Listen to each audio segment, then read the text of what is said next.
Game. Today we have a new game. George, I have got... Before, I didn't sound that excited. It was exciting, but also like a man who's lost the file on his laptop. And it is over here.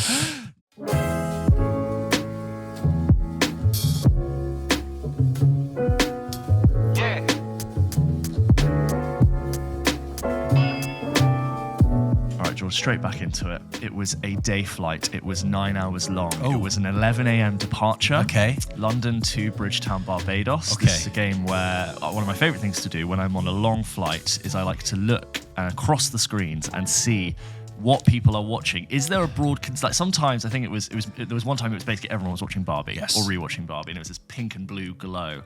Yeah. Watching flights on a long day flight is a different relationship, I think, than when you're watching something before you go to sleep. Yes. This is a flight where you maybe sleep a bit, but you're not, it's the middle of the day, you know? So with all that in mind, it wasn't a clear consensus, but there were 3 films of note that I will raise today. One film in particular that I think probably had the most screens watching. Okay, right. So All of these are fairly recent films. these are from 2024 mostly. Summer 2025. Okay. Wow. Oh, yeah. Oh, let me double check. When was that film? Okay. Oh, okay. No, the 2024 films. Okay. We Live in Time. Yes, that was not the number one watch, but I saw like a handful of screens watching We Live in Time, which I kind of feel like has plain movie credentials there. The reason I said that is because not only were you confused about the 2024-25 release, because I know that it came out New Year's Day, but I have a friend who came back from India recently, and my friend looked at his fiancée and she was watching We Live in Time in like streams of tears, and he was like, I feel nothing. Yeah, it's a bit like that, We Live in Time. Okay. So that's not the one that had the most people watching. So that's my middle one. Are we still talking Deadpool Wolverine? No, weirdly, no one was watching that as far as I could tell. At the time I looked. Beetlejuice? No. Conclave? No. Oh. But that would be a real contender for plain film. So it's the star of this movie is in the cast of a film we're talking about today. We've seen her in person, but not spoken to her. We've observed her. Amy Winehouse movie. Back to Black. Black. Yeah, that was the Marissa one Bella. that I say, at a glance, 8 to 10 people in my section were watching at any one time. Because that film's been out for a year now. Yes. It's been on Netflix for a while. Yes. Interesting that's what they go to. Yeah. So I reckon that some people might have just not caught it. And that no one's rewatching Back to Black. No. So I think they are going, oh yeah, the Amy Winehouse film, I wonder what that's like. My food's here now. And then the film that I saw 3 people watching, which I think is worth bringing up because the fact that 3 people were watching it. Okay. One of the worst films of last year. Not Megalopolis. No. Wolves. Yes. It was that Wolves. is such a plain movie. Not in a good way. No, it's like, oh, Brad Pitt, George Clooney with the fun pointy thumbnail. Yeah. And that would send you off. And actually, it would work to send you off. It is, in a way, for that specific sleep-inducing reason, it's not a bad shout. And I may quote you when you said, it's so dull, it's almost avant-garde. Yeah, thank you. It was. It really was quite extraordinary. Bafflingly. Profoundly dull. But those are my 3 observations from. I always think, your choices are different from what you're going to watch. But this weird thing was happening. So I ended up watching GoldenEye on the plane because they had a bunch of old films on there. And there was Pierce Brosnan, who's in Black Bag, which we're talking about later. All of these conversations talking about, like, would Pierce Brosnan come back and do James Bond again in this, like, weird James Bond purgatory we find ourselves in? And I think social media and TikTok was bringing me all this, like, Pierce Brosnan content, like, highlights from Pierce Brosnan's Bond films. You played to me a sound game where it was GoldenEye. And I was like, oh, yeah, like, I'm really unfamiliar with GoldenEye. Anyway, watch GoldenEye on the plane. I've completed 3 of 4 Pierce Brosnan Bond films. I ended up just going, do you know what? I'm just going to watch Tomorrow Never Dies. Fantastic. And I'm going to watch The World Is One Enough. I have Die Another Day still to watch, which is my favourite. And I will get back to all of you lovely sirens later with a full review of Pierce Brosnan's Bond films. I already have loads of interesting observations watching this now. GoldenEye's 25 years old, isn't it? No, sorry, 30. Sorry, it's 30 years old. Watching it now, 30 years later, Out of Time. I already have so many thoughts, but just it's weird how that swept up. And then I was messaging you and you made a James Bond joke. It was like James Bond was on my mind and I was watching James Bond. I'd watched 2 by the time you sent me that joke. We will talk about this when you do the special thing, but what I find so interesting is that the opposite of you is that I said it before, watched GoldenEye loads of times. Yeah. I also watched Tomorrow Never Dies loads because when we first got a DVD player when we were kids, the film that they tested out at the shop to show the how good a DVD player was Tomorrow Never Dies, and they left it in the DVD player by mistake. So we brought it home and we had the disc. Oh, that's great. So we watched it loads because they gave it to us for free. That's brilliant. And then World Is Not Enough I watched loads of times as well, and I had the PS1 game. Of course. But Die Another Day, I only saw once, saw it at the cinema. So I'm I've never seen it again. Yeah. Wow. How interesting. It's like, rewatching them, I was reminded I have seen these films and all the broad strokes of the films I know well. Yeah. It was all the details and the sounds and the lines that I had to fill in. But anyway, do you know what? I will save it because I figured now I'm 2-3 in. I should finish with Die Another Day, my favourite one. And just review Pierce Brosnan because there are so many interesting observations about where Bond was, what he then became, coming out of the previous Bonds and what that was doing. You can almost see the older versions of it leading into Pierce Brosnan's character. But anyway, just to say, I watched, I listened, I observed. I'm wondering if Die Another Day will still be your favourite when you finish it. You think it will? For me, GoldenEye is quintessential Bond. But you're right, we save it. Let's save it because there's loads of interesting thoughts there. But just Pierce Brosnan, George. Oh, what a man. So far, he gets better looking with every film. Sure. Yeah. I mean, he is good looking at every age. We've said this before. He still looks fantastic. And I bet you'd like to be sat next to him at a dinner. And I feel like he never stopped playing James Bond. No. It's like they stopped filming him, but he still is Bond. There's a shot in Black Bag, which in a way doesn't need to be there, of him walking down in Mayfair with a double-breasted suit towards a sushi restaurant. And, that scene could have opened with him in the sushi restaurant, but we wanted to see Silver Fox, Pierce Brosnan, walking down his double-breasted suit. You've got Pierce Brosnan for the day. Choose a suit, Pierce. And you know what? Pierce Brosnan, looks older because he is older, and I thought he still looked great. Oh, he's got the beautifully pompadoured hair, but it's Silver Fox down with the beard perfectly matching it. He's still got his slight rasp on the throat. Why did you go? Why did you do that? Yeah. Severus. Could all the people without Class 3 classification leave the room? Speaking of, we're going to be talking about Steven Soderbergh, espionage thriller, Black Bag. That's right. Welcome to episode 173 of Pulp Kitchen. Last week we talked about best comedy sequels. And actually, now James is back and we're recording proper again. We thought we'd sort of do a soft reintroduction to our new listeners because we are aware a lot of new people have joined over the past few months and weeks and year. So this is Pulp Kitchen. This is a film and TV podcast review show, predominantly film.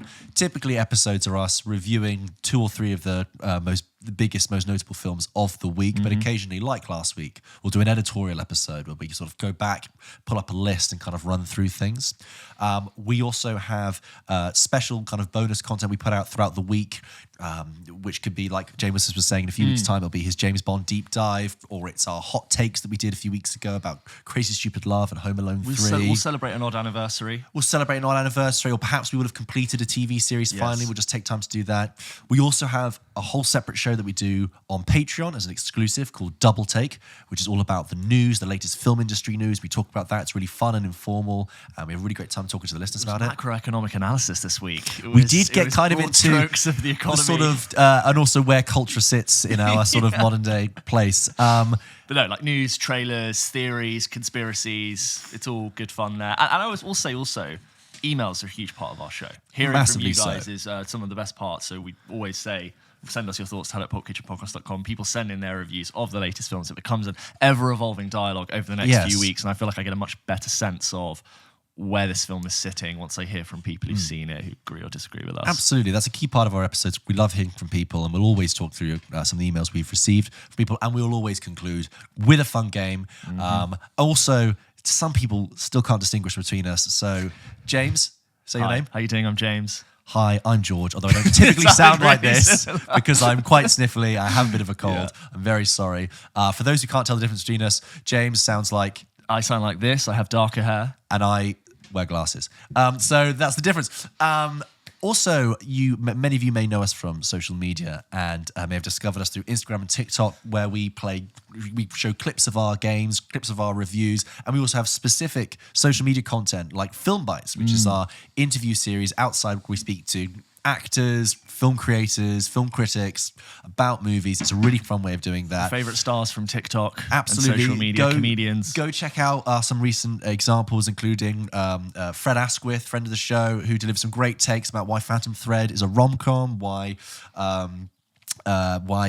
Pulp Fiction is overrated. I like that. Overrated. Yeah. And Fred actually has a film podcast that he's just started called Let's Write a Screenplay. It's like 15 episodes in. It's him and a mate talking about how they're going to try and write a screenplay, try and make it the first ever crowdfunded screenplay. And it's kind of every kind of film fan's dream of trying to work up a screenplay. You should go and check it out. Fred is really funny. Like Fred does comedy sketches on TikTok. He does loads of like work from home, corporate sort of jokes. And like me and George were fans of Fred's content like before we knew him, and then we met him at the event. We're like, we should do a video together. So if you love Fred, or if you haven't checked out his stuff already, go check out his stuff and check out his podcast as well. He loves films and is doing all that content. So. And bizarrely, in your absence when you were away, Fred happened to be with me for the Black Bag and Opus screenings for this. So I had someone to bounce off of. Which, speaking of this episode, as James mentioned, we'll be talking about Black Bag, espionage thriller with Michael Fassbender and Cate Blanchett. We'll also be talking about Opus, the new movie with Ayo Edebiri and John Malkovich in full Malkovich mode. Really? Opus. And then we'll be talking about massive hit Netflix show Adolescence, starring Stephen Graham. The Netflix homepage is just Stephen Graham's disheveled face, looking stressed. As he should He be. always does seem pretty stressed in things. He does stress. He does and stress. in Boiling Point, which is also hyper stressed. Philip Barantini's film. Thank you. One shot all the way through. Lots of manic anxiety, choreographed sequences. It's kind of he's getting into that, isn't he? So whether this is your first listen to Pulp Kitchen or first couple of weeks of Pulp Kitchen, or you're a long listener, welcome back. Welcome. We're going to review those things today. We'll do some emails and we'll end with the game. Here we go. I'm convinced, by the way, months ago we talked about that time we went for a meeting in London and had a coffee, and over the table next to us was Stephen Graham and another person. I'm now 80% sure that it was related to But that looks like a kickoff meeting. Do you think that was the kickoff meeting for the show? Do you think they shot this 4-part one I reckon they within a could have year? done that. Yeah, I reckon that could have been before shooting. I recken because who's the creator of it? Him and Stephen Graham co-created the show, didn't they? Yeah, who's and Jack Thorne is it? Jack the writer? Thorne. Yeah. And then I reckon it's complete bullshit. I reckon he then had a meeting with the director to confirm their ideas ahead of shooting. We've never had. we just next to Stephen Graham. We've been George like, who's he talking to? We've been 2 occasions now. We've been around Stephen Graham, and he always seems very genial and very nice. Yeah. And we'd love to. Hey, Stephen, welcome on the show anytime. Come on, Film Bites. Anyway, let's get reviewing. Let's begin with Opus, which is a new psychological thriller, A24 movie starring Ayo Edebiri. I'm going to say Edebiri, by the way, because I was going Edebiri for a bit. But the person who there's always somebody who walks on at the screening and says, they said Edebiri. So I'm going back to Edebiri. We need to see her say her name. Yeah. That's the only like way this. Passport control. Yeah. Hi, and I am. We need her pulled over for a DUI. She has to say your name for the red card. Hi, I'm Ayo Edebiri. We got it. It's Edebiri. Starring Ayo Edebiri and John Malkovich. Opus is a film from a debut film from director Mark Anthony Green. Mm-hmm. And it is a film about Moretti.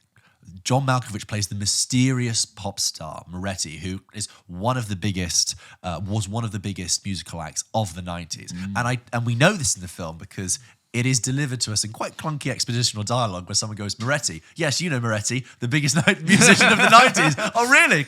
Anyway, the film opens with a back shot of John Malkovich as Moretti playing to a completely filled stadium, and we are given individual shots of audience members with this glowing glint in their eye, just mesmerized by his music. And to understand Moretti, he's a bit of a cross between Elton John, Prince, and Neil Tennant of the Pet Shop Boys. And just sort of in that kind of sort of flamboyant but mysterious, intellectual.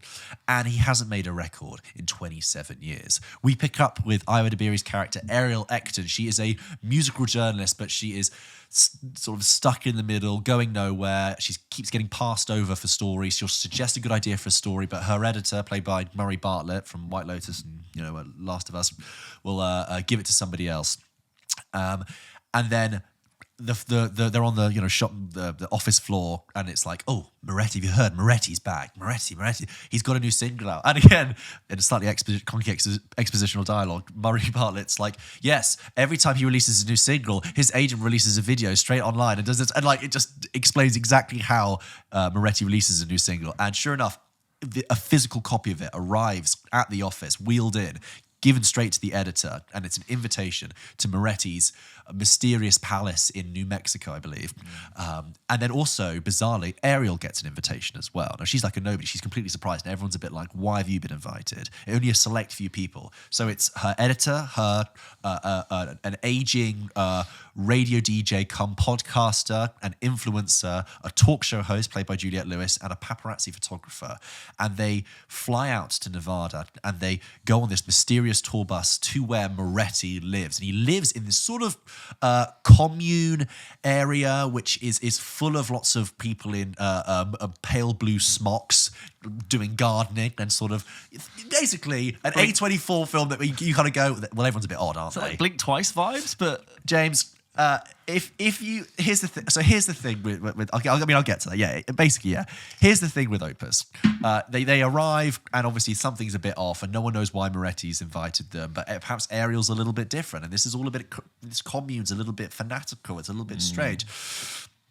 It treads very much in the footsteps of Blink Twice, Get Out, The Menu, Don't Worry, Darling, Midsummer, and I have to say, if you have seen all of those films, you have seen a better version of this film.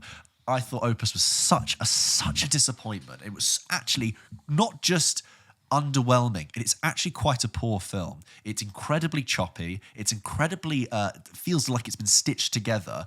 Zero depth, offers zero commentary on anything. And anytime it appears to be interesting, you're always thinking, yeah, but those other films did it better. I mean, look, I know, like, The Menu's another one it takes after. I liked The Menu. I didn't love it. I didn't think it was... Yeah, exactly. Okay. Exactly that. The Menu is far better in this, because The Menu at least arrived at a really great point. Blink Twice, similarly last year, not 100%... It's flawed in a way, but I still think there was enough to enjoy in Blink Twice, and it had a kind of switcheroo towards the end, which I thought was interesting. Nothing like that comes through in Opus. Let's just talk about the positive things first, before I go into what else doesn't work. John Malkovich is always a delight. John Malkovich is always brilliant. And this is such a delicious character for him to play. There's a great scene where Ayo Edebiri goes jogging, and she sort of finds him on her first morning there on this like sort of chaise lounge by the pool, in a sort of a robe that looks like a curtain, and he's being painted. And he's sort of got this genial look in his eyes, and she sort of sits on the end of his chaise lounge, and they talk, and he sort of studies her with this twinkly little look. And he's just such a joy to watch, John Malkovich, and I really appreciated that. It's also the music in it. Moretti's music is composed by Nile Rodgers of Chic, and executive produced by Nile Rodgers as well. And when the music comes in, I actually find that quite enjoyable. There's a central sort of dance sequence, shot a bit like the dance sequence in Ex Machina, where Moretti performs for them. John Malkovich does this sort of weird Daft Punk-esque performance, which is not that entertaining, and part of me was like, this scene has just been created to make a meme, like just to give it viral content. But that's probably the most interesting moment in the film, where you get John Malkovich plus Nile Rodgers in this interesting moment. But yeah, on the whole, the dialogue is really clunky and unilluminating. It feels very stitched together. The ideas it's kind of toying with just dissolve away. I'm thinking, are you trying to say something about the price of fame, the cult of celebrity? And I think what's a real shame is that it doesn't actually serve Ayo Edebiri very well. She's at that point in her career where it's her leading role in a genre we're not familiar with her doing. She's done comedy. We know her for The Bear, which is a drama predominantly, but she did things like Bottoms.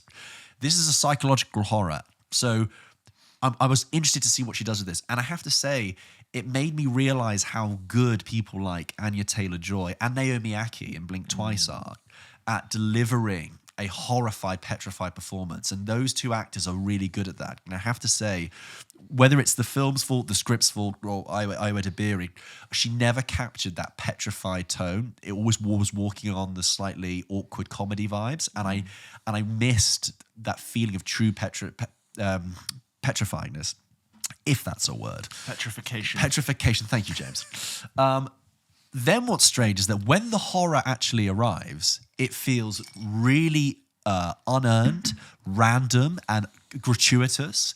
And I was just really disappointed with it. And it has a very classic thing I really dislike with certain films, which maybe because it maybe had a reshoot, maybe had a rewrite. There's a really egregious time jump towards the end, which I hate, to sort of wrap up the movie in an epilogue. It goes like 1 year later, and I think you've just it's so predictable, so unimaginative. So a real shame there. But honestly, I was watching it thinking, it's Midsummer directed by Elton John. Right. Okay. Yeah. Midsummer did so much of this better. The Menu did so much of this better. Blink Twice did this better. Get Out did this better. Ex Machina. Ex Machina did this better. Going to a wealthy place, realizing there's nasty things underneath. It's been done to death and done better by films that aren't even masterpieces in their own right. Yeah. So a real disappointment there. And you were away, and I kind of said to you, don't waste your time with this. And it was, do you know what was quite strange? So I saw it at the screening again with Fred Asquith, and we left, and everyone was like, yeah, cool.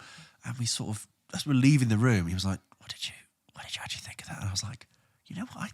I think it was rubbish. And he was like, yeah, it sucked, doesn't it? And you want to be taken in by this A24, label, but it really felt like an A24 miss, like a real duff moment. Not great. Rare for A24. Like, they usually have quite a good. The A24 label usually means quality or interesting, or intriguing, creative, different. Yeah. So it's interesting to see them not quite hitting there. Really, really. It looks like an A24 film. That quality is quite hard to define, but you sort of know it when you see it. Like what maketh an A24 film. Yeah. I don't know. I think we tried to define it before. What makes something A24? There you go, indie darling. So but then technically not independent because it's a huge label. It's like it was independent. But this is like a huge. Sure. No, but like let's take upcoming independent Ayo Edebiri. Yeah. Right. Take a horror premise, but that's like got a sociological theme underneath. Interesting cinematography ideas creatively expressed. And that's the thing. The cinematography is quite good, but actually at times I wanted to be like, to what again, what is your point you're trying to demonstrate? There's this real sort of deliberate shot at the beginning where we see the plane arrive against the tour bus, and it's like on the runway, and it's really like grand, and I'm thinking, but what's the statement you're trying to make by this really intense shot? Anyway, I was really disappointed with it. Well, we'd love to hear your thoughts, guys, if you have seen Opus and maybe agreed with George or disagreed with George. I'm probably not going to go and see it, but if you guys have, please do send in your thoughts to hello@pulpkitchenpodcast.com. We'll read them out in a future episode of the show. I will say it is only 90 minutes long. 90 minutes-ish. Oh, actually. A lot of 90-minute films this week. Hold on. You lying? I lie. I say that, but in my head, another part of me said it's an hour 45, which we all know is very different. Yeah. 15 whole minutes. Yeah, it's 104 minutes. Forget what I said. Yeah. Okay. Well, there you go, guys. Black Bag, directed by Steven Soderbergh in his prolific run. He's done making movies on an iPhone for a bit, and he's back with a sort of mid-budget studio spy thriller, which is 90 minutes long, which as a sentence is a kind of film I feel like we haven't seen since Soderbergh's heyday of the 90s and noughties. Totally. This is a film starring Michael Fassbender, great to have him back, Cate Blanchett, Marissa Abella, Pierce Brosnan, Tom Burke, who, by the way, is an actor I really enjoy watching. I really think he's fantastic. He needs more praise. If you've seen like Strike on the BBC, or he was in Furiosa last year, really like Tom Burke. Naomi Harris, Regé-Jean Page, Amber Commod for one scene. Yeah. Black Bag is the stacked story. cast, by the way. That's a really big cast. It's a really good cast. Especially, I think this budget's 50-60 million US. Yeah. So again, that strange mid-budget area. Yeah. Black Bag is a spy espionage thriller following some Secret Service agents. Well, I guess it's sort of unnamed, but it could be MI5, MI6 agents in the UK, led by Michael Fassbender. And the film opens with Michael Fassbender walking down the dark streets of Soho, meeting a sort of fellow colleague who surreptitiously tells him that there is a mole inside his unit, and it can be one of 5 people, one of whom is his wife, played by Cate Blanchett, who is another operative. This is a world that is shot and styled in a way like a blend between the kind of stylish world of old James Bond, 60s James Bond, retro James Bond, in which, Michael Fassbender wears a roll neck and a blazer and lives in an amazing house, and a sort of blend with the kind of more tech-focused future spy things that modern spy thrillers that we've become used to. It's sort of like elements of Fincher's films, but with a much warmer colour palette. Yes. So you get this sort of like cold neutrality, cleanliness to it. And then I think they've got a bit too heavy on pro-mist filters. So every highlight blooms and is like soft and hazy. It looks actually quite interesting, but I was like, you've gone heavy. It's a pro-mist filter. I would never notice light. that. Every lantern, light bulb, it bloomed and was fluffy. Like there were no harsh, like everything diffused. Well, because it's a hazy world, James. It's a hazy world. Cinematography. So Opus with this kind of extended take of Fassbender walking through this nightclub and back up and meeting his operative. And then you kind of have this opening central scene, which is a dinner party, which is hosted at Michael Fassbender and Cate Blanchett's house. In attendance, you have two other couples at their unit. One couple, Regé Jean Page and Naomi Harris, and the other, Tom Burke and Marissa Abella. And there are interesting dynamics within the group. Naomi Harris plays this sort of psychologist, so she's not an operative herself, but she's privy to a lot of secrets. Marissa Abella is a new recruit and sort of eager to learn and has heard the reputation of the unit. And you have this kind of first sort of third, which is almost play-like in this sort of dinner party setting. But essentially, there is a mole within the unit, and it needs to be discovered. Stylish cast, stylishly shot, great director, well, prestigious director. He's been a bit off form occasionally. That's Black Bag. Black Bag, which is a colloquialism for confidential. Can't talk about that. It's Black Bag. Yeah, they sort of are allowed to like compartmentalize. Yeah. I can't ask you a question because that's Black Bag. That's Black Bag, which is an idea I kind of find quite interesting. So, like coming into this, I'd just been really burnt by Steven Soderbergh with Presence, which I thought was really poor and dull and dry and boring. And coming into this film, I think I'd really sort of in my mind's eye, having barely seen a trailer, I didn't quite know what the film was because I saw Fassbender, Cate Blanchett, Marissa Abela, Regé Jean Page, Naomi Harris, all of those people, Pierce Brosnan, all those people you just said, and it almost feels like in my head, I was dressing this up as a much bigger film, and that's not what this film is. It's actually something a lot smaller, not to its detriment, but it is a smaller. I'd say to its benefit, and it's a smaller story. So the world and the main central concept, I think I really enjoy. I like this idea of a relationship that exists within the Secret Service, and there's this policy of like intense trust and mistrust at the same time, almost like a marriage based on mutual destruction. It's like we very much respect each other's privacy, but also we will keep an eye on each other and know that you're keeping an eye on me. I think there's something really interesting there. Like you said, it's shot in a really interesting way. I think for me, I'm sort of like, it's okay. There's elements of it I really liked. I think because Soderbergh's just done something, I felt very dry. I was concerned watching it for a long time. I was like, is this dry for me, or is it a sort of strange spy espionage dynamic, or is the writing poor? I couldn't quite tell. Some of the dinner party scenes, some of the dynamics for me just felt odd and peculiar and strange and therefore not realistic. I can't quite decide if that's off for me or was I just not enjoying it. I think the fact that it's 90 minutes, as we said many times, I like that. It builds to something which is very interesting, and it does something quite interesting within that 90 minutes.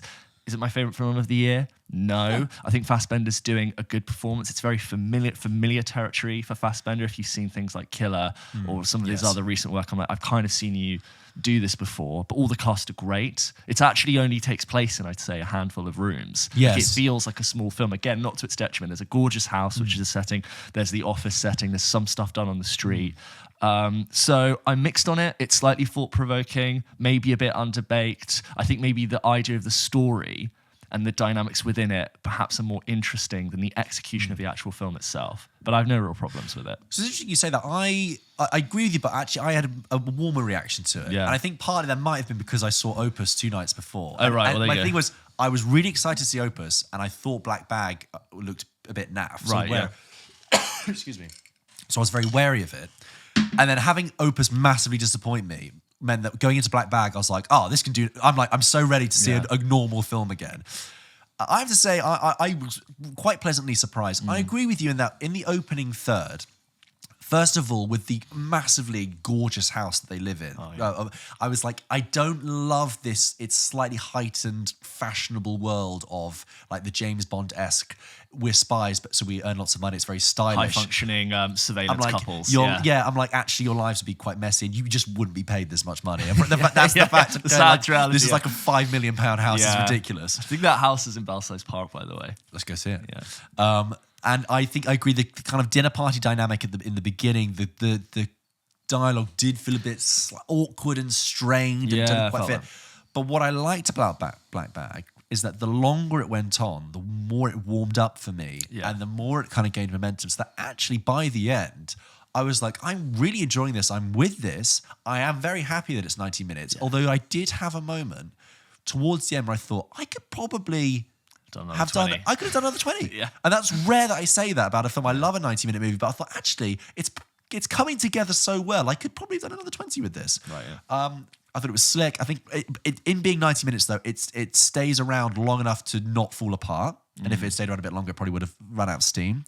I really enjoy all those actors, and I love them being in the room together. I think the dialogue it can build and be clever at times, even though it's a bit wary about it at first. And just Fassbender, I know it's a bit of a safe performance, but it's also a very restrained and quiet performance. He's watching people the whole time. He's analysing others. And I have to say, there was just a couple of scenes in it I thought, God, I just love watching you. He's so good. He is one of my favourite actors. I was reminded how brilliant he is in Kneecap. Yeah. It's his supporting role in that, and he's just fantastic. I just love studying him, watching him, even when he's not saying anything, even when he's just thinking.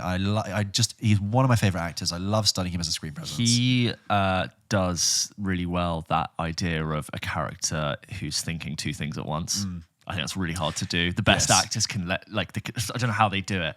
You've got two things on your mind. Yes. Whereas really one-dimensional characters sometimes feel like they only have one thing and they're not wrestling. And he does it without saying anything. Isn't that what they say? Intelligence is being able to hold two contradictory thoughts in your head at the same time. Yeah, and maybe he's doing that without even speaking. There's also a couple of moments of very camp humor, which I really like completely deadpan, tongue in cheek. Like there's a bit with Pierce Brosnan with the remote and the glass. Do you remember that? Yeah. We found that so funny in our screening. And so it ended, and we all kind of looked at each other and went, that was actually so much better than I thought. I would describe it as a solid piece of a solid film. It is, in a way, what you'd want from a film that's an espionage mid-budget 90-minute film. It's just solid. It's like a little short story you pick up about a dynamic in a relationship and something happening in politics in the world. It's not grand, sweeping, international. It's sort of between a close group of people and stuff goes a little bit strange and awry and it's mistrusting. But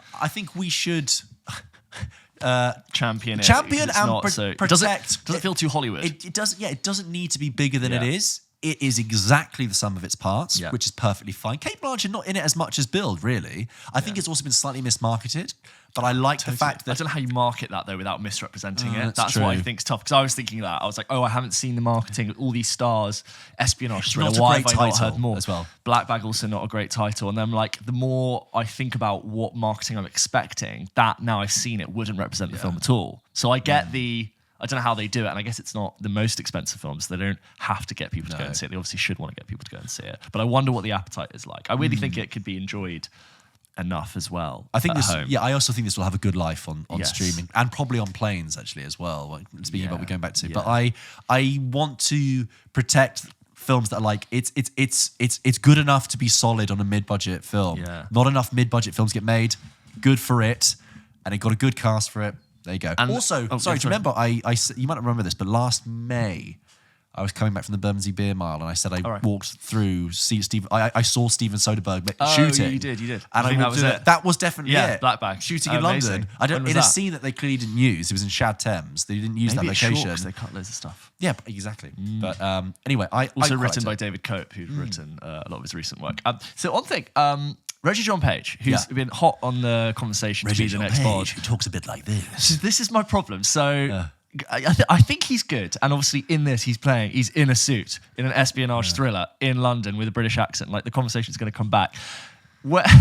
Sometimes with Reggie John Page, when he talks, he sounds too smooth and soft and smarmy. And when he's in Dungeons and Dragons, he's playing a parody of like a knight, essentially the same character, but in a fantasy setting. I'm like, that's funny because you're doing a parody voice. But when he speaks in almost everything, it's like he's talking like he should be talking very smarmy. Like and he sounds like a parody to me. Sounds like a Jaguar advert. Like a Jaguar advert. Why do we drive? Why do we move to go forward? And I'm like, Reggie, I love what you're doing. Just ground it a bit. And that's why I don't think he works for me as Bond. I'm like, you're a bit silly. Is that rude? Just a little bit. I would like to see... He wears the fuck out of a suit, though. I say. Oh. It's quite a gorgeous looking film, really. Beautiful. I would say I'd love a gorgeous looking man. I was like, yeah, he's beautiful. I would happily see Tom Burke in a Bond world as the kind of scruffy, jaded agent, a bit like in GoldenEye, the Alec Trevelyan turn bad. To the I quite like that. Yeah. Anyway, that was Black Bag. If you've seen Black Bag, send in your thoughts to hello@pulpkitchenpodcast.com. Speaking of emails, Marcus writes in with Black Bag Thoughts and says, hi, James and George and James and Georgie. Is Georgie asleep on the bed? Georgie's asleep on the bed. Georgie the dog, for those who... Georgie the dog. That's something that Patreon listeners will know. Georgie, often a recurring cast member of the Patreon show. Georgie is on the bed having a little sleep. Hope you're both well. Emailing in again as I've just seen Steven Soderbergh's Black Bag italicized, and I want to share my thoughts. To be honest, the movie took a little bit to pull me in, which I really agree with. It did. I'm like, well, the tone, the conversation, is it bad dialogue? I'm not sure. They're using words and like they're using words because it's like it's a lot of characters on screen in dynamics I don't quite understand in an unfamiliar territory. That's kind of thing. Marcus goes on to say, I thought the opening scenes were just a bit jumbled and kind of felt like it was the first day on set. The dynamics between the actors felt a bit unsure and not lived in, particularly between Cate Blanchett and Michael Fassbender. Once the ball got rolling, however, I was hooked and I thought the result was a tight, stylish thriller and had truly no idea where it would go. Feels like a movie that could have done great on DVD back in the day and now, stuck with a March release, will almost inevitably be underseen. Hopefully not. A spy's lying while wearing beautiful British tailoring almost never goes wrong. Sorry for the long email. Thanks to all the great episodes as always. Best, Marcus. P.S. The cynical part of me can see Soderbergh absolutely screaming at Amazon that he just made a Temu James Bond with an actual Bond and Moneypenny in it. And all they need to do is give him those Bezos bucks. I describe people to people who haven't seen Black Bag. I'm describing it as Tinker Tailor Soldier Spy meets The Office. Yeah, kind of. Yeah, I see what you mean. Yeah. I mean, I would have loved a better reaction, but it's fine. It's okay. You know, I thought Tinker Tailor Soldier Spy was more things, but that's one thing. So I was like, I've seen Tinker Tailor. I haven't seen Soldier Spy yet. I think Fassbender in 2011 would have made a brilliant James Bond. Yes, no longer though. Fantastic. I want to see Fassbender. Great to have him back in films, with the exception of Kneecap, which he's a supporting role in. He's played it great, kind of safe. Yeah. The Killer, He's the familiar Agency, the TV series he did as well. I think The Killer's really good. I think he's so good in The Killer. I think I would need to rewatch that, And this, great. I want to see him do a lead in something different again, you know. I also want to just say, before I go on to the next email about Black Bag, that this film has the other Skarsgård brother in it. The operative that he meets at the beginning, who's smoking outside the club. Oh my God, is that Skarsgård? He's the other brother. So he's not Alexander, he's not Bill. They're just everywhere. He's Gustav. It sounds like you made that up, but 100% true. This other email about Black Bag is from Ryan. Ryan writes in and says, hello again, guys. Finding it harder to start these emails every time, and I'm now back in the kitchen again with my take on The Black Bag. I think you'll find it's just Black Bag, but sure. I wasn't 100% sure what I was expecting going to this film other than a Bond-style action film. That is kind of what this film is, but it's sharply written, sexy, and bloody well acted. Plus bonus points on 94 minutes. I imagine this has already been mentioned. Yes, it has.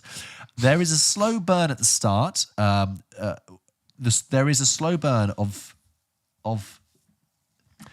There is a slow burn at the start, which got me... Start. I think what he means to say. Yes, there was a slow burn of a start that had me watching the clock, but once the story unfolded, I really locked into this one. Every detail seemed meticulously set in place and had me second-guessing everyone multiple times throughout. At a point in the film when Fassbender is pulled into an emergency meeting and some information is given, I really thought I knew exactly what had happened. This got me thinking, oh, this is quite smart as a story. This isn't quite as smart of a storyline as I hoped. But no, I actually fell for the setup that was laid for Fassbender. I can't remember a film doing this to me. It's a nice one, Soderbergh. Also, I have to mention the polygraph scene. Yes, amazingly edited and intensity throughout. I will now have something. It's funny. I'm going to It's a really good reference. Ask questions. Michael Fassbender is such a glorious actor. I hope he is well and truly back in film after his hiatus. Yeah. Cate Blanchett is amazing at being mysterious, hard to read throughout, and I think was the pitch perfect pairing with Michael for this film. Tom Burke and Melissa Abella were brilliant throughout. However, James, a bit like you said, I really struggled with Regé-Jean Page throughout this film. I'm not sure what it is, but he seemed like someone acting and not the character himself. Not sure if that makes sense. Final note, Pierce Brosnan, that man is still Bond. What did we just say? Please, Amazon, give me an old man Bond film. Do you want that? Do you want like that. A Logan? We can't do that. We can't do that. I'm an old Bond, but I'm back. I would like a comic relief 15 minutes of Pierce Brosnan doing it, and that's comic it. relief, just like like a sort of like a sketch, like get Bond do it for a bit. But I genuinely hadn't read your email before I came with the review, but that whole idea of Regé-Jean Page looking like he's acting a little bit, which is great in Dungeons and Dragons. Everyone looks like they're acting a little bit.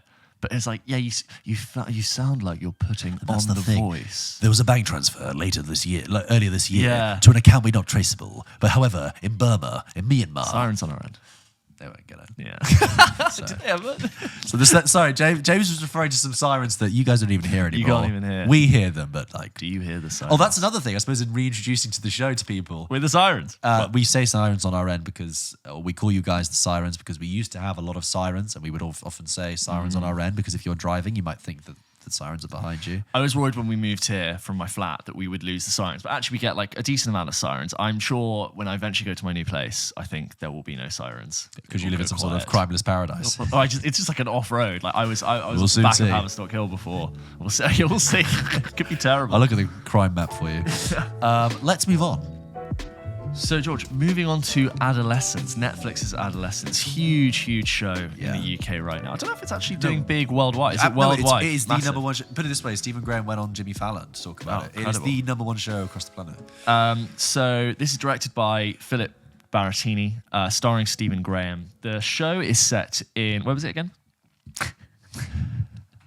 What? No, I don't know. I don't know why I found that really funny. What? It's set. Do it just because you sounded so like you knew everything. You're like, where is it? Where is it set again? I don't remember where in England. It's in Doncaster. Doncaster. Set in Doncaster. Each episode, there are 4 episodes of this mini limited series, and every episode of this show plays out as one long take, similar to Boiling Point, also with Stephen Graham, which is a great film you should check out, by the way. And directed by Philip Barattini. They've definitely got a thing going on here. This film opens with the police, armed police, raiding the house of Stephen Graham, breaking down the door, marching upstairs to arrest his son, Jay, on suspicion of murdering a girl at his school. It's very confusing. Everyone's scared. Everyone's very overwhelmed. In an unbroken shot, his son is taken to the police station to be processed very formally by the police.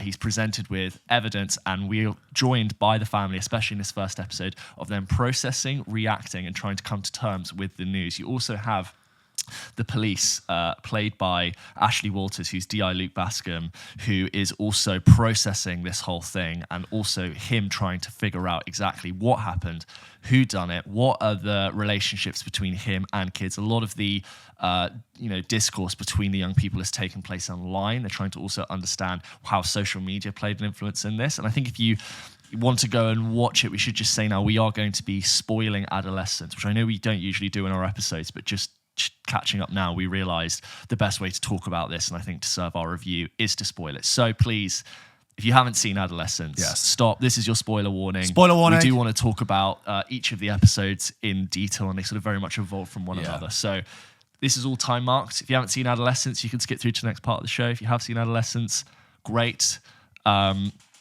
And yeah, that's sort of the broad line strokes of the plot. You're dealing with the family reacting to this. You're hearing from Jason trying to tell his side of the story. We're at the school. Jason. Is it Jason or? Jamie's the son. Jamie. Reacting to the news. And yeah, just broad strokes. It's very grounded. It's very realistic. Right. It really does feel like it's set in the UK. It plays out in real time. Broad strokes, George. How did you get on with Adolescence? Well, yeah, that's the thing. I was already intrigued to watch it anyway because we liked Boiling Point from Philip Maritini. We really liked Stephen Graham, national treasure, great actor, good in everything. And seeing this, this show didn't need to have a one-shot gimmick. I don't want to call it a gimmick, sorry. I just didn't need to have the one-shot feature, but it does. Yeah. That also entices me, but I would have been interested regardless.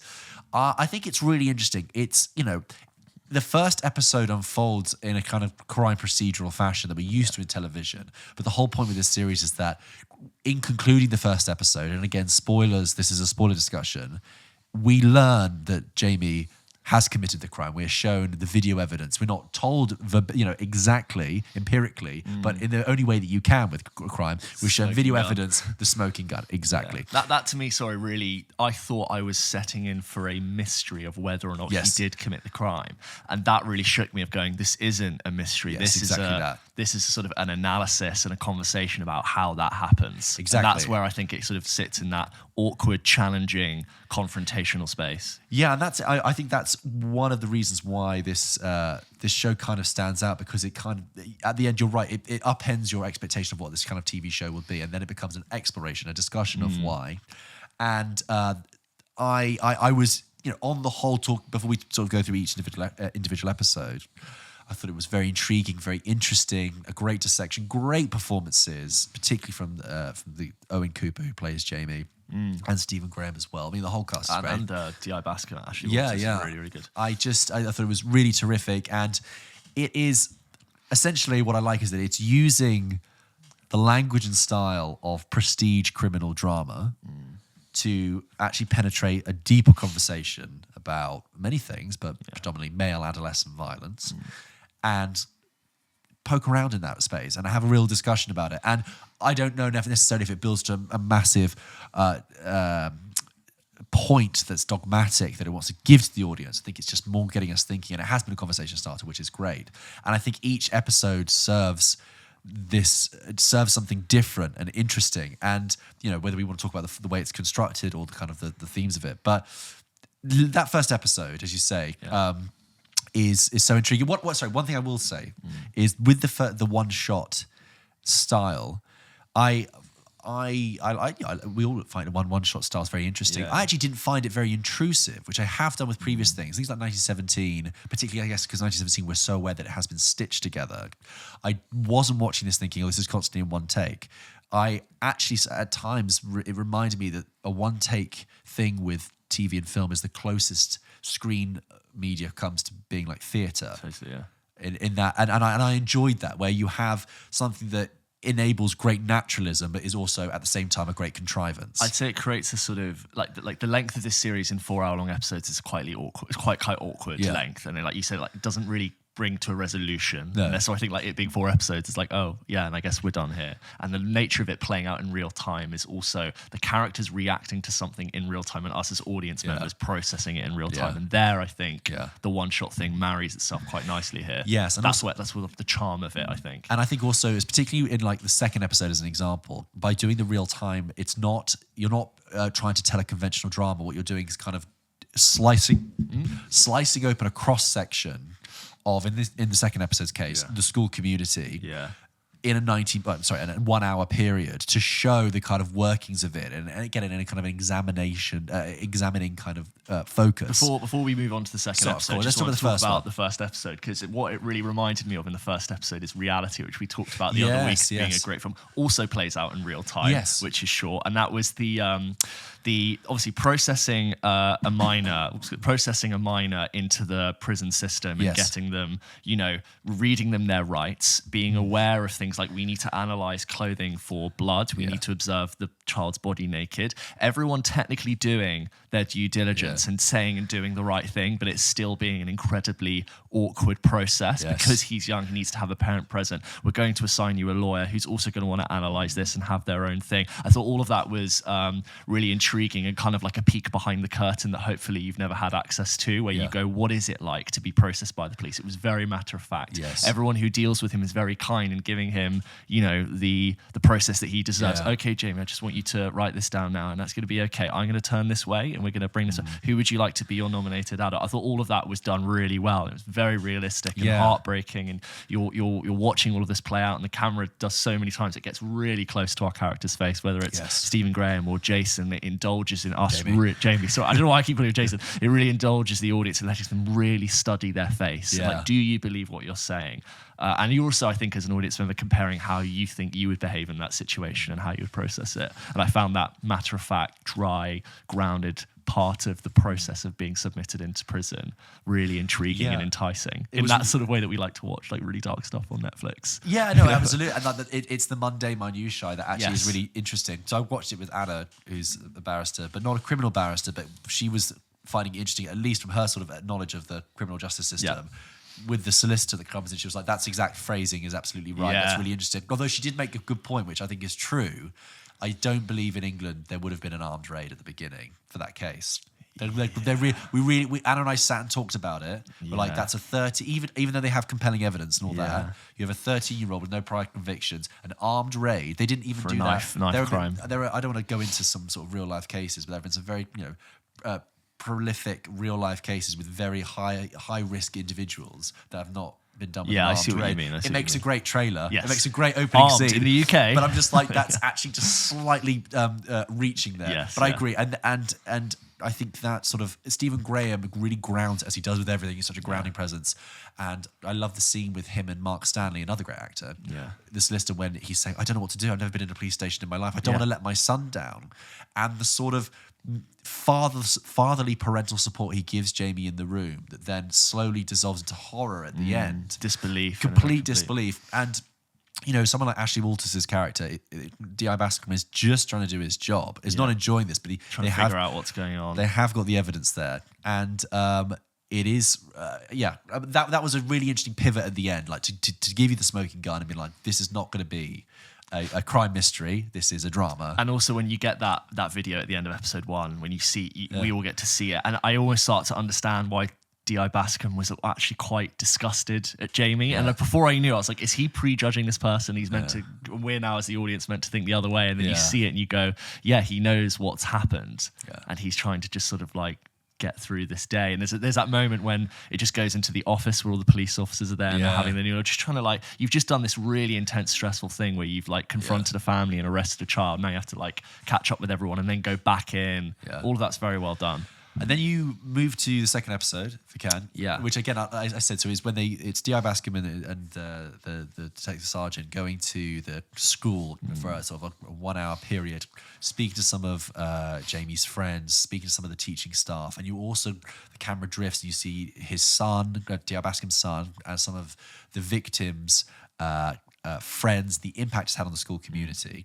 And I think I liked the orchestration of that episode, even though I think perhaps the writing was stronger in other episodes. Personally, the whole fire drill sequence, for example, is wonderfully orchestrated. From the beginning, going through the classrooms, getting them processed, checked in, different bits, fire drill to the chase. I thought the orchestration of in that building, flowing through, having everyone in place. I was the most impressed with the one-shot thing of that. I agree. I think like certain elements of how the school was operating, and like you said, the writing, I think maybe fell a little bit flat, where I was like, I'm not sure a detective inspector would just be allowed to walk into a classroom and address the class like that. That felt unnecessary given the circumstances. Because it's so realistic, I'm like starting to pick it apart. But the choreography of it, and having it also work with him having a word with his son and then coming back out and having everything in place, I thought that was really interesting. I think also that captured the sort of sense that the education system is struggling to not just educate but care for and protect this children. So Stephen Graham has talked about it. So Stephen Graham co-wrote this show with Jack Thorne.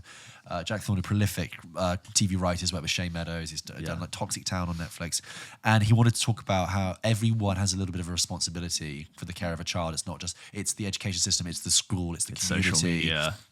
Exactly. And that episode I thought was just so interesting for that. I really liked, there was one specific detail, is that when they have the fire drill, which is amazingly orchestrated, there are these two girls that when the fire drill happens, they say to their teacher, is it terrorism, sir? Is it a fire? And then when they come back in about 20 minutes later, they're like, is it all done now, sir? And that's just a kind of passing detail, but it's a reminder that like, meanwhile, other students, these are like the super anxious kids that have been made super anxious by what they see online. Yeah. And then you have his son taking him aside and saying, you don't understand what this all means.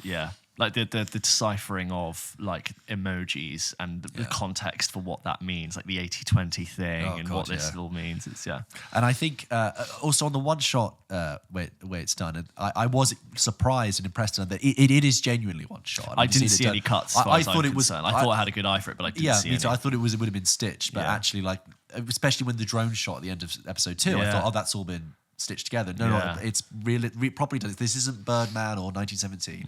Where like a lamppost comes past the frame and there's like an interesting sort of keyframe new shot. And that's done brilliantly. And I the one sort of limitation I think of a one shot thing is that at the end of episode 2, when the child decides to flee, runs out the classroom, and Ashley Walters chases him, because it's all done in one shot, done in real time. We then follow the chase as it's happening, and I'm like, Ashley Walters, you would have been able to catch this kid immediately. You are like, you're built like a brick shit house anyway, but also like the way he was running, I could a little bit slow for the cameras, And there's a bit after he's caught him, he says, "Oh, I haven't run like that in ages." I'm like, have you seen you in the mirror? You are. No, he's just doing G. He's just benching. He's not doing any sprints. But even like, when we got to that point, like at the end of an hour-long episode, or however long, I was like, this is still really well choreographed. Like those guys have to have that door ready. The cars have to be ready to not run them over at that specific time. The choreography of an hour, it's like a play, like a play, but in a huge building. That's really impressive. I want to say again, that's what I really liked about the series, is that it feels like proper theatre in that respect. And I should just say, Stephen Graham said, episode 1 they used the second take they did. Wow. Episode 4 was the 14th take. Well, there you go. They one time in the first episode they were shooting, the lights just went out. So they had to redo it again. Anyway, that brings the episode to a close. I will say, like, there's been a handful of times I've filmed in schools for a day, and it always does feel like you have to get processed, and there's all these kids moving around. They're kind of like a sort of ticking time bomb, because you always feel like something could go terribly wrong and there could be a reaction, because like you walk past I always feel bad when I walk past a classroom with glass and you're holding a camera and you completely derail. It's like, oh, miss, I don't want to be filmed, miss, oh my God, blah, blah, blah. And you just ruin loads of teachers' days, and teachers, bless them, are always like really amazing at what they do, but they're like always 60% exasperated at the same time. And I totally get it. Like, it's really, really intense. Like 30 hormonal kids in a room, and you've got to teach them maths. Terrible. And then episode 3 is this like really theatrical, tight play focus, which is just between Jamie and his child psychologist, played by Erin Doherty. And that's a really interesting, but that kind of really gets to the nub of the series, which is she's really asking him in this closed session about his opinion about men and masculinity, and sex and sex, and it's the most uncomfortable episode, because you do have a lot of complexity there, and you do feel a bit like Erin Doherty's character by the end, which is you are horrified by what this young man has become, but you do feel a great sense of empathy in that. He's been ruined. He is a child. He is still a child at the end of the day that has been ruined. What I found about radicalized and awfulized. He says like a child. It's like it is adolescence. There are moments in that show where he's really vulnerable and boyish and childlike and calm, and then other moments where he switches to being terrifying and like a man, like a grown-up scare. And his physicality completely changes. That is what teenager is. It is this awkward midpoint, and there's really awkward conversations about desire and sex, and is that what you find attractive, and how would you touch that girl if you were to do it? Is that something you find sexy, and what way would you do it? It's like teenagers, it's a phase where that's all changing, and you maybe are discovering that, or you're not, and that's what was so awkward about it. Like, there is no way to define what is appropriate maybe for different people at different ages to be exploring different things with sex, and that's why it's like, I imagine carers and parents watching all over the country being like, I don't know what to do here. What's the discussion? What's the right thing to do? Also, it is hard from a child's point of view, when they're also it is an examination of the criminal justice process as well. Yes. And see it just from his point of view as a child.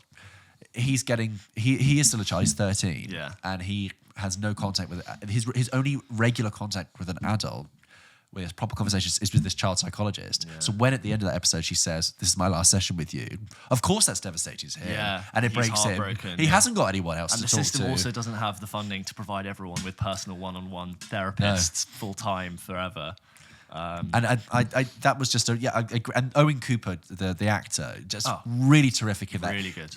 It's not only just hard to do 40 minutes of acting, but a one-shot camera tight on your really face. tight on his face. Yeah. That's a really extreme piece of work. Yeah. That's really difficult, and he absolutely nails it. Reminds me of that scene in Hunger with Steve McQueen. I don't know if you've seen it, where it's one 20-minute take where they're having a conversation about. It's literally the same format, but similar. And then we moved to episode 4, which I think for me was actually probably the real probably my favorite episode actually of the whole thing, just because of the way it deals with the ramifications of it, which is like it's 30 months on now.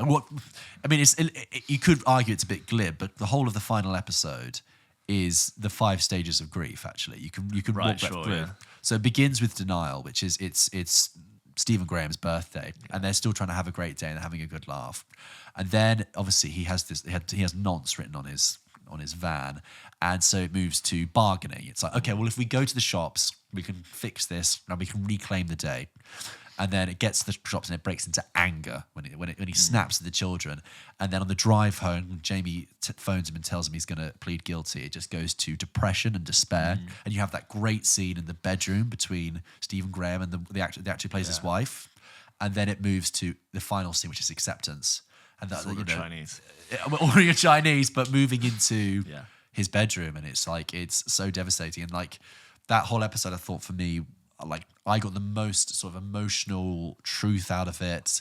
I guess it's the most relatable stuff because you can imagine what it'd be like to have a family member. They've lost a child too. That to me, that episode was the most of the unseen reality behind all of these stories. We see the police raid. We've seen kind of like the processing, and you've seen scenes like that where somebody tries to interrogate the silence of the lambs, right? Where you try to interrogate the murderer. Whereas that moment, a year plus on, where the family are still trying to process what's happened, they're trying to accept what they've done and move on with their lives. How much blame do they attribute? They still have an awkward contact with their son, and it's devastating, and it still moves on. That to me was the access to these people. They wanted to base this on like real true story, or base the idea on real true stories of horrible acts of violence from boys in the UK. That is the access to those stories that we don't see. And as you said when we started this conversation, it's an awkward 4-episode series that doesn't provide any answers, but asks a lot of questions. And I think a tribute to the success of the show has been loads of people looking inwardly at parenting, care, social media, masculinity, how we present sex to minors, and they're going, what is the answer here? And that question is what is making it really sort of evocative. That's why I think that scene in the bedroom at the end with the 2 parents, because that's what comes up. They're literally talking about, what did we do something wrong? What did we do wrong? Is it all our fault? And there's that line where she sort of says through tears, I don't think it's going to harm us to accept that maybe we did, like maybe we could have done more.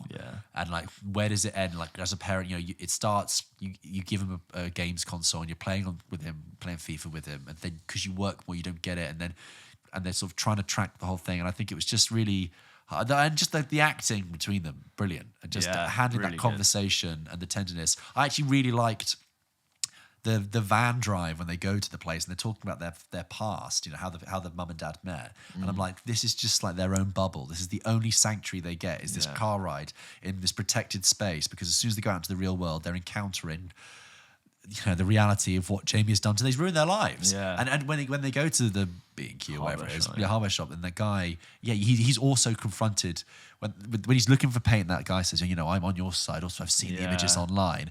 The reason that makes Stephen Graham snap is it's just like, you're part of the problem. You're part of the toxic internet problem that made my son do this in a way. Sirens on our end. I really got a lot out of that last episode, and I really felt for Stephen Graham's character. And also acts in a way that's flawed and violent and angry. And, he's just a dad, and he's just trying to look after his... He's got his, wears his polo shirt. He's got these big, heavy shoulders. He carries a lot of responsibility. He works with his hands. He's got a house. I was particularly impressed with that they went from the home, where they're obviously on like a handheld easy rig, and seemingly without seeing anything on the van, they managed to fix the camera to the van with enough time that they can then, I'm sure the car's not driving, but drive it all the way, take it off, put it back on. Like, how are they doing that? I don't know. Also, sorry, I love that when Jamie does call and delivers the bombshell of I'm going to plead guilty. I think Jack Thorne was saying, like, for Jamie, he's been able to compartmentalize that in his life, I suppose, in a way. It's like, okay, I've pleaded guilty. But the really interesting reaction was watching the mother and the daughter, because you imagine the complexity of feelings you have there. on the one hand, it's cathartic to be like, yes, he admits that he did what he did, and he needs to accept responsibility. It's also realizing your son is properly gone, and the awful truth that he is terrible. That what he did was so awful. They might have held on to some hope. He's been wrongly accused and that he didn't do it. Also, and also the burden. Back to that conversation they have in the bedroom.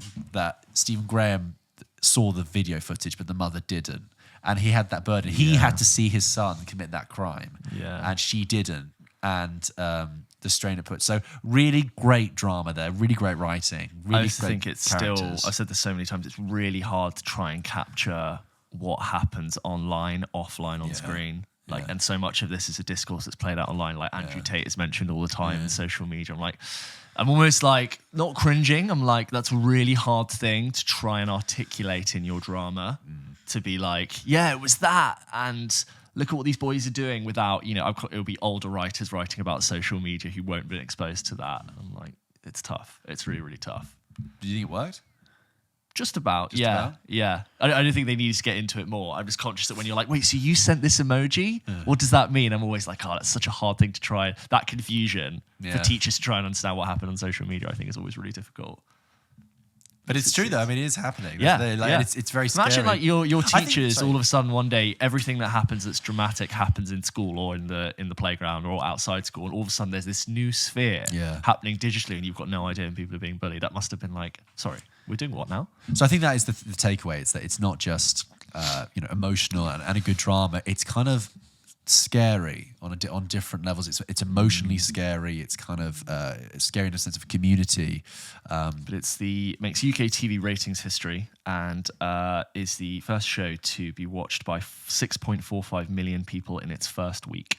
Also, so it's broken records there. I am glad it's been a hit worldwide, not only because it's like a British story and stuff, but like it's Northern England, it's like working class life. I love that, like Stephen Graham with a massively thick Scouse accent.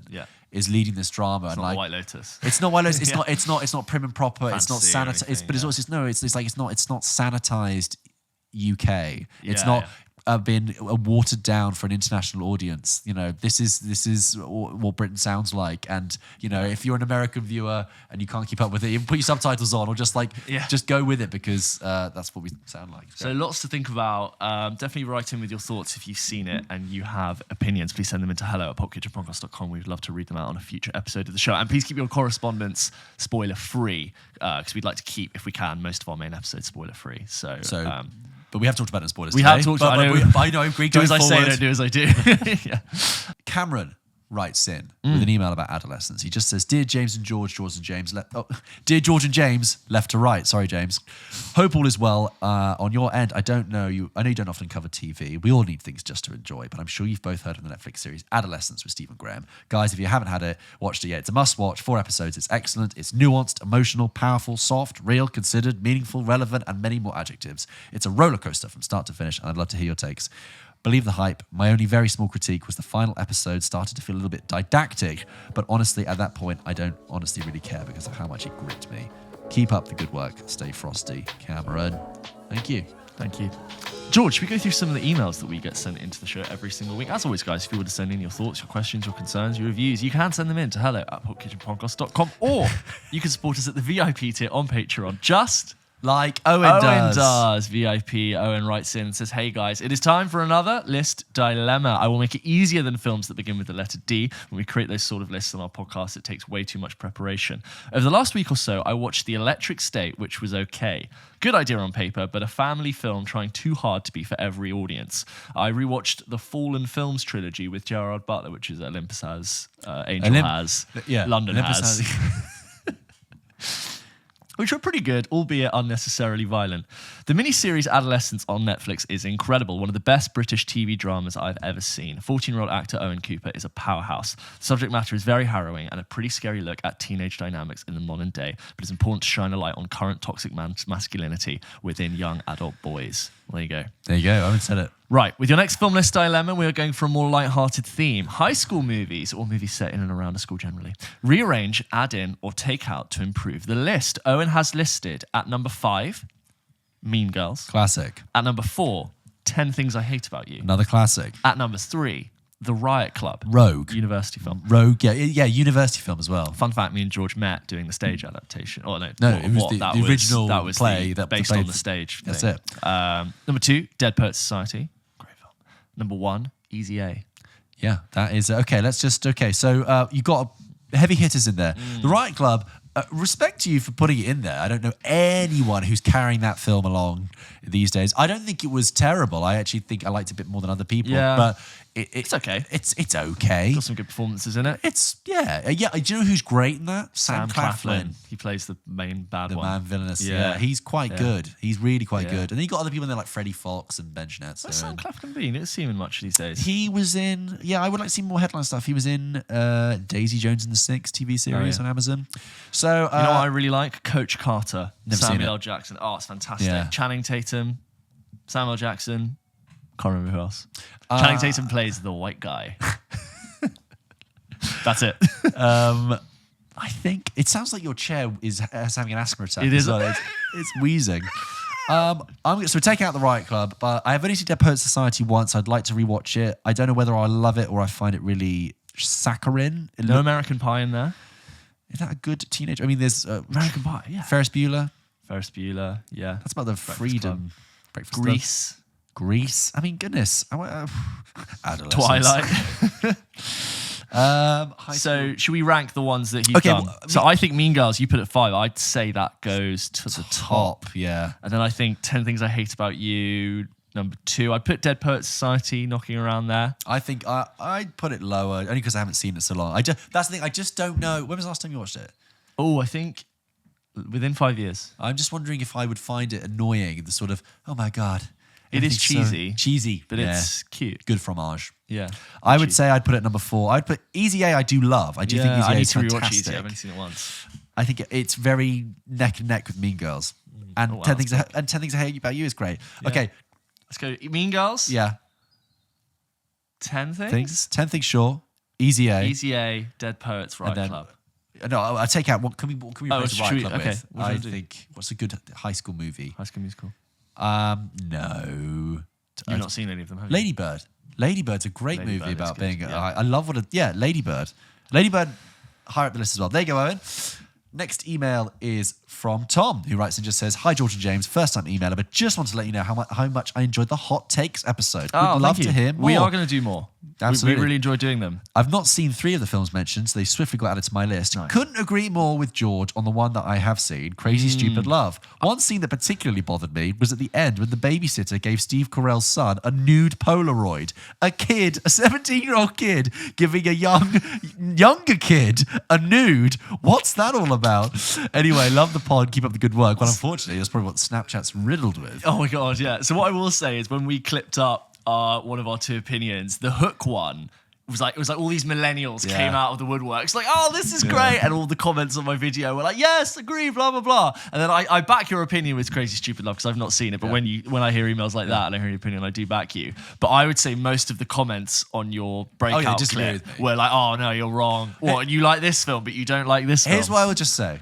Because I had a couple of friends message me, be like, hey, well, how does it feel to be so wrong about Crazy Stupid Love? I just say to them all the same thing. When was the last time you watched it? Yeah. And they all go, oh, not for a while, actually. And I would go, go back and watch it. Well, there you go.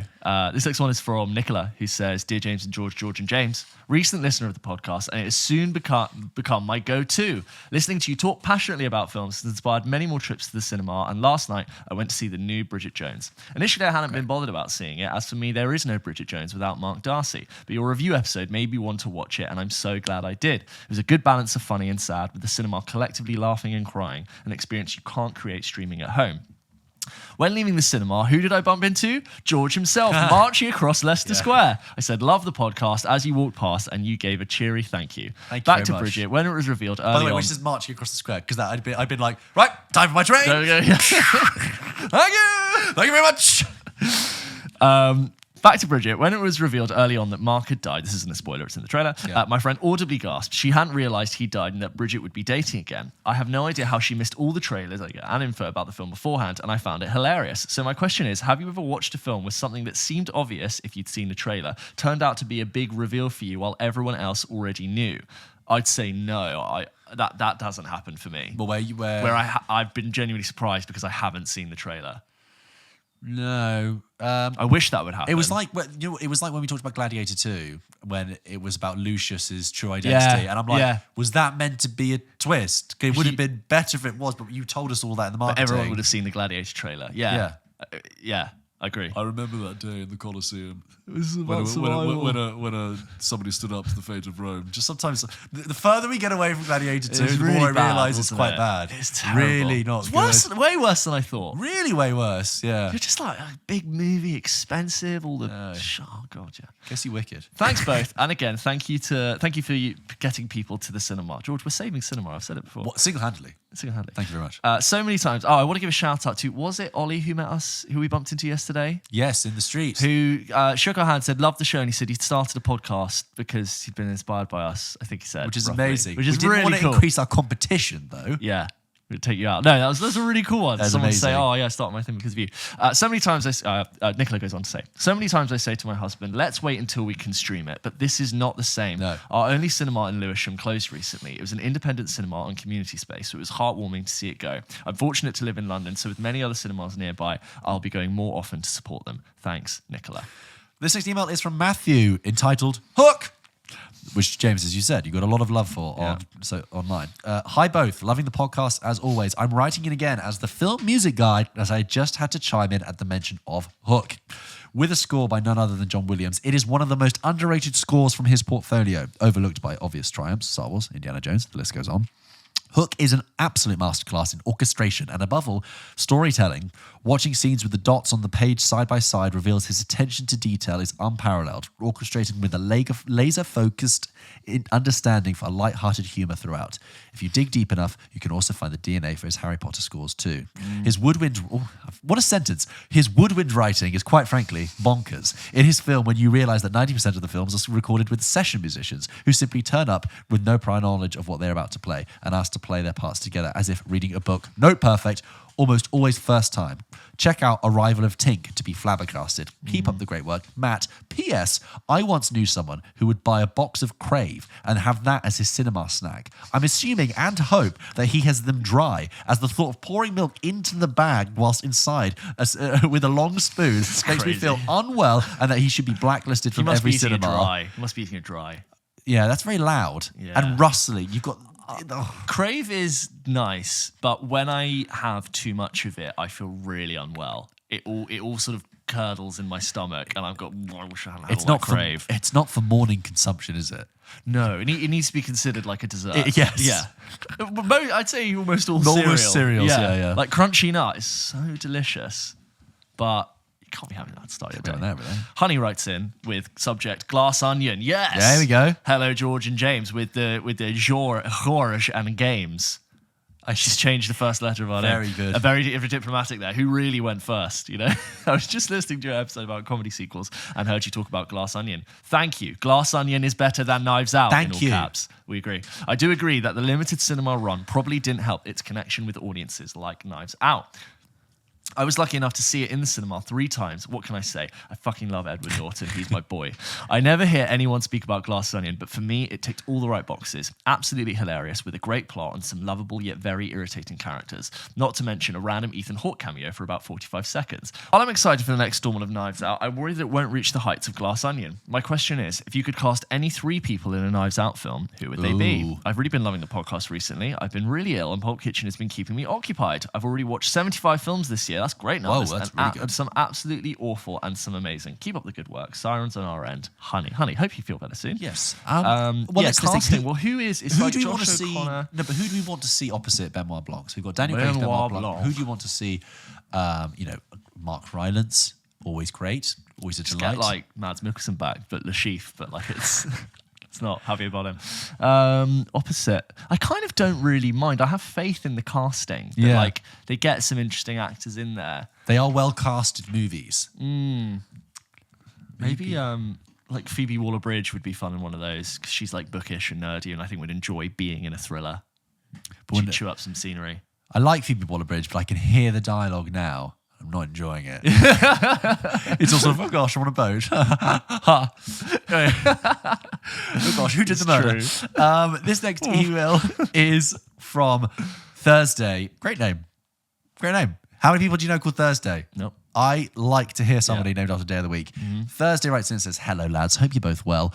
I have been thoroughly enjoying all your content lately and I'm pleased for both of you with all the success that you've been having. Thank you. I was just listening to episode 172 and I had a funny story I wanted to share with you both. In 2023, my boyfriend and I did 8 months traveling around the UK and Europe. In November, we went and visited my great aunt for 3 nights. She is 86 and lives just outside of Aberdeen, which I want to say is Aberdeen. There's obviously quite a big age gap, and I hadn't seen my great aunt for over 12 years, so I wasn't quite sure what we would find watching together in the evenings. My great aunt was also a theatre actor for her whole life, so I was expecting to watch something theatrical or something along the lines of Midsummer Murders, and I had told my boyfriend to expect as such. Quick thing, did you ever watch Midsummer Murders? I mean, yeah, like passingly, Yeah, when I was like 8, I fucking loved Midsummer Murders. I was like, this is banging. And then I got a bit older and I was like, this is ridiculous. No one, the murder rate in the countryside is out of control. Even when I was really young, I thought of it poorly. Such a city man. Yeah, I was like, this isn't a good I remember show. one episode was set like a chutney making factory, and I was like, this is actually ridiculous. Yeah. Like just what a parody of the I was countryside. more of a Jonathan Creek guy. That was quite funny, actually. Yeah. What about Doc Martin? I mean, it's not murder, but this is just the Martin Clunes era. Anyway, when we sit down on the first night and asked what to watch, I said that we were happy to watch whatever she wanted. So she paused for a moment and then said, "Do you like Shrek?" My boyfriend and I were both shocked. My boyfriend even asked, "Do you mean the one with the green ogre?" Turns out my great aunt... Is there any other? Yeah, is there any other kind? Turns out my great aunt absolutely loves all 4 Shreks and had recently recorded them on her TV. So over the 3 nights, we watched all 4 Shreks. Fantastic. The first one is a classic. The second one is my favorite. It has the best soundtrack, the storyline is great, and the new characters are fantastic. Jennifer Saunders as the fairy godmother is iconic. The third and fourth are fine. They have some good bits, do the raw, but otherwise rather unnecessary additions to the story. George, I highly recommend you go watch Shrek 2. It's a great movie to watch while you're sick or hungover. Cheers. Thursday, Sydney, Australia. P.S. It's now been a year since I discovered Pulp Kitchen and it's one of the best things in my life. What a sentence. Now that I'm all caught up, I'm eagerly awaiting every mini episode, and double take. P.S. James, I also love National Treasure. I actually did go and watch Shrek 2. Oh. It was fine. Yeah. It was fine. Yeah. I didn't have a massive Really? reaction to You it. weren't like that, yeah. I felt quite old actually. I watched it, and do you know what I was like? God, Donkey's really annoying. Oh, really? Donkey is real literal pain in the ass. Oh. Oh, he's so annoying, and it felt a bit thin and threadbare. I do like Jennifer Saunders in it. Do like Rupert Everett in When it. did you watch it? Because didn't you say you wanted to... Yeah, I watched it basically like 2 days after we wow. recorded that episode. Yeah. And sorry to report that. Yeah. Those are all the emails for this week, guys. Thank you very much for sending those in. We will now conclude this episode, as ever, James, with a game. George, as always, Pulp Kitchen ends... With a game. With a game. Today we have a new game. George, I have got... Before, I didn't sound that excited. No, it was exciting, but also like a man who's lost the file on his laptop. And it is over here. George, films. Yeah, we like them. We talk about them every week. That's right, we do. And films are written. And some films have really interesting lines of dialogue. But That's right. How many films could you spot from just the first line of dialogue? Love it. Some films really like to open with something a little bit special, a little bit saucy. Yeah. They intro their character. Maybe it's a monologue. Maybe it's a narrator. All writers, all films choose different things. But I'm going to read you the first line of a film, and you have to tell me what film it was from. Okay. Please play along at home. George, are you ready? I think some of these you'll obviously get. And then some of these I'm like, I wouldn't have got them, and they are quite tough. You don't know, but, we'll see. Do I get a bit of thinking time? A little bit. Of course. A smidge. Yeah. George, are you ready? Yes. You have to guess the film from its opening line. Are you watching closely? The Prestige. Yeah. What a line. You know what? It's Nolan's polite way of being like, can you just shut the fuck up? Yeah. Can you just, hey, get off your phone. Yeah. And I think it does. You want to be like, oh, yeah, I'm listening. I am watching closely. I'm watching. Well, you say, huh? Hats? What? and then later you're like, the hats! All right. You ready? Yeah. Who am I? You sure you want to know? Spider-Man? Yes! Did you get that? Because maybe you haven't seen That's the right. Spider-Man. So naughty. Who am I? I don't know. That's why I sure think, you I wanna think know? it's on TikTok. You could lose that line and the film would still work. And also he stops narrating immediately. I hate when that happens in a He film. just stops narrating immediately. Okay. I was 12 going on 13 the first time I saw a dead human being. That's Stand By Me. Yeah. Good scene. From the short story called The Body. And of course it is Going to Find the Body. Yeah. Great line. Great movie. Do you know who's in that movie? John Cusack. Oh, I didn't know that. Plays the dead I've brother. seen it once when I was like 12 or 13. That's a great movie. I need to rewatch it, I think. Watched it in school. Good one for when you're ill. Yeah. Carry on. I like the idea of school showing it to me. 'Cause Proceed. It's a lesson, you know? Yeah. All right. You have to guess the film from its opening line. Do you know that there are more people in China with genius IQs than there are people in the United States? Okay. Is that like The Pursuit of Happiness? No. Good Will Hunting? No. Is it to do with geniuses? Sort of. Sort of to do with geniuses. Not specifically genius, but very clever people. Very clever people. Minority Report? No. Did you know there are more people in China with genius IQs than there are people in the United States? I've done an impression for you there. Tom Cruise? No. A fast talker. We've got a fast talker here. Now You See Me? No. Oh, but you've got a cast member from Eisenberg. that film. Yes. Eisenberg. Social Network? Yeah. Yes. That's the first time. Is He's it? like in the room with, I think it's Rashida Jones. No, it's Rooney Mara, right? At the beginning. Ru- It's in the bar. That's the opening line. But is it not the first thing in? Doesn't it cut back there? No, sorry. Is it Is not? that not the opening line, James? No, it is the opening It's line. in I'm the not bar placing with it. Ball and Biscuit by the White Stripes playing in the background. Nice. And then she's like, I'm not doing it because you're this. I'm doing it because you're an asshole. Yeah. You ready for the next one? We've got great flow with this game. Hell is a teenage girl. Let me think. That is, if it's not Mean Girls, is it Jennifer's Body? Yes, Jennifer's Body. Great Jennifer's movie. Body. Really Yeah. underrated movie. I need to rewatch It's it. 'cause really the good people fun. are like, Really good fun. It's really had this resurgence, isn't it? And I It's watched so it at an age where ridiculous. didn't I couldn't understand believe what I was watching. I was like, oh, it really Yeah. is really silly, but it. good fun. Had you seen it when it came out and then No, rewatched not at it, all. or you just watched it I recently? remember it coming out and looking at it on the back of like my copy of Empire magazine, thinking this looks really, really bad, and it was really mismarketed. Yeah. And then it flopped, and then it took me 10 a bit years during COVID. Yeah. And I watched it. I was like, oh, this is really fun and really camp and like just a good teen movie. Totally out there. Adam Brody in there. Yeah. I don't want to be a product of my environment. I want my environment to be a product of me. So you finished the line there. Yeah. That you're placing the film. I could sort you out with an impression here. Go on then. Go on. All right. Oh, hold on. I don't want to be a product of my environment. I want my environment to be a product of me. The Departed. Yeah. Yeah, Jack absolutely. Nicholson. Amazing opening Yes. line. I don't want to. And then just boo. And then the Rolling Stones comes in, give me shelter. That's, iconic. Amazing line. And Jack Nicholson. Snaky, gravelly voice. Can I say, in The Departed, I think Jack Nicholson is, he's almost a couple of times at risk of hamming it up. But he toes the line. I think Scorsese knows where to put him. Oh, no, Do you know what I he mean? does. Like, That's what I'm saying. That's the skill, is that Jack's up here doing his performance. Yeah. The line is here, but Scorsese keeps him just underneath. Whereas Leo and Matt are doing natural performances. But Jack's doing big. Yeah, but I think Jack doing big is way bigger than Leo and Matt Damon going big. Oh, I totally. don't think Leo and Matt, they do go big in the movie, but their big is Little Village compared to Jack Skyscraper. Nicholson big. Yeah, Skyscraper, Titan. You ready for your next one? Let's do it. Are you getting these at home? My name is Lester Burnham. This is my neighborhood. This is my street. This is my life. I'm 42 years old, and in less than a year, I'll be dead. That is American Beauty. Yeah. I only know that because the name, Lester Burnham. Lester Burnham. Lester Burnham. You've not seen the film? I have seen the film, but I just, I would, if he hadn't had his name in it, I probably wouldn't have. Yeah. Okay, you ready for the next one? Saigon. Shit. I'm still only in Saigon. That's Apocalypse Now. Oh, you know what? I watched Apocalypse Now recently, and his voice is just fantastic. Might have changed. He's like, Saigon. Shit. I'm still only in Saigon. Every time I think I'm going to wake up back in the jungle. He narrates the whole thing, and it's mesmerizing. Yeah. Fantastic. Great movie. I've heard Last one. hot take. Last one. This is the one I think could stump you, but I'll be disappointed if it doesn't. You have to guess the film from its opening line. There are some fish that cannot be caught. It's not that they are faster or stronger than any other fish. They're just touched by something extra. Is it Big Fish? Yeah, it's oh my Big God, Fish. I've never even seen it. Yeah, because if you weren't going to get it, I was like, think less. I took the fish theme and I drew it to its logical conclusion. Big Fish. We talked about Big Fish. I don't know. I've never seen it. Is it good? I don't think it's good anymore. Right. I think I saw it in cinema and liked it, and I was young when it would have come out. What is it about?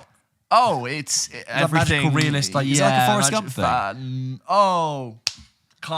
It feels like Forrest Gump now you say that. Right. To be honest, I've not thought on it in such a long time. Ewan McGregor, right? Yeah, Ewan McGregor. I'm gonna go out on here, and I'm very happy to be corrected wrong to say that isn't a good film. Right. But at the time, I think it would have worked. Right.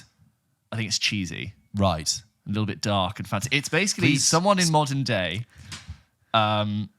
remembering their past, but the past he remembers is like very fantastical and over the top, and he's swearing that it's true. Okay. And his kids are like, really, that happened? And it turns out it is true. Okay. Like a Benjamin Button kind of thingy? No. Okay. There you go. At least I asked. That was the game for today, guys. Thank you so much for listening to this episode of Pulp Kitchen. We do hope you enjoyed it. Don't forget, we post new episodes of this podcast every single Wednesday. Stay tuned for discussion at some point later this week on Last Breath and the documentary Brats, which I watched, which I wasn't a huge fan of, and you'll hear why when I let rip on that. And also, James has finally seen Mickey 17, so we'll go through that and read out some of your emails. And don't forget, if you subscribe to us on Patreon, you can have exclusive access to our show, Double Take, talking about all the news. Film news this week, we talked about Sadie Sink joining Spider-Man 4. We talked about Jason Bourne being rebooted. We talked about the Materialist trailer, the new film from Celine Song who did Past Lives, and so much more. It was a big... It's the best way to support us if you want to go over there. Really we give you a appreciate weekly news show. So if you love us and you want a little bit more, go and check that out. That would be massively appreciated. Thank you very much for your support, guys. Have a great week. Thank you to our producers, Finn and Dave. Bye-bye. Okay, guys. Bye-bye.